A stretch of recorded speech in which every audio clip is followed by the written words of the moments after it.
UP सरकार को supreme court से लगी फटकार। मुख्यमंत्री कार्यालय के काम पर उठाए सवाल, इन अफसरों पर लटकी तलवार। नमस्कार, स्वागत है आप सभी का लीगम फिगम स्टडी विथ मी में। abplive.com 12 अगस्त 11:45 पर सुबह खबर पब्लिश हुई है। राहुल शाह जी द्वारा एडिट हुई है खबर। क्या है पूरा मामला, पढ़ते हैं पूरी खबर। सुप्रीम कोर्ट ने उत्तर प्रदेश सरकार को फटकार लगाते हुए कहा कि वो अदालत के आदेश की अवहेलना करते हुए आचार संहिता का हवाला देते हुए क्षमा याचिकाओं पर निर्णय ले रही है, जबकि अदालत ने आदेश दिया था कि इस मामले में आचार संहिता आड़े नहीं आएगी। अदालत ने पिछले सप्ताह उत्तर प्रदेश के कारागार विभाग के प्रमुख सचिव को अदालती आदेशों का पालन न करने पर सोमवार को वीडियो कॉन्फ्रेंसिंग के जरिए पेश होने का निर्देश दिया था। जस्टिस अभय ओका ने कहा कि आप हर मामले में हमारे न्यायालय के आदेशों की अवहेलना कैसे कर रहे हैं। हर मामले में जब हम आपको समय से पहले रिहाई के मामले पर विचार करने का निर्देश देते हैं तो आप उसका पालन नहीं करते।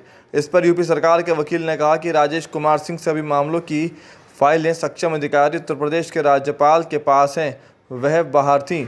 आज आने की संभावना है और इस पर कार्रवाई की जाएगी। हमने 5 जुलाई को संबंधित मंत्री को फाइल भेजी और वहां से 11 जुलाई को सीएम और 6 अगस्त को राज्यपाल को भेजी गई। इस पर जज जस्टिस ओका ने कहा कि देरी के लिए कैदी को मुआवजा कौन देगा। इस पर यूपी सरकार के वकील ने कहा कि हमें 16 अप्रैल को प्रस्ताव मिला और इसी बीच आचार संहिता लागू हो गई। तब जज जस्टिस ओका ने कहा कि हमने कहा था कि ये आड़े नहीं आएगी। इस पर यूपी सरकार के वकील ने कहा कि सीएम सचिवालय को फाइल नहीं मिली। इस मामले में आदेश देते हुए सुप्रीम कोर्ट ने कहा कि यूपी सरकार के वकील के पास इतनी देरी के लिए कोई स्पष्टीकरण नहीं है। उन्होंने कहा कि इस न्यायालय द्वारा पारित आदेश के बावजूद कि आचार संहिता रिहाई के मामले में निर्णय लेने के रास्ते में नहीं आएगी। सीएम के सचिव को भेजी गई फाइल स्वीकार नहीं की गई। आचार संहिता खत्म होने के बाद ही फाइल सीएम सचिवालय को भेजी गई।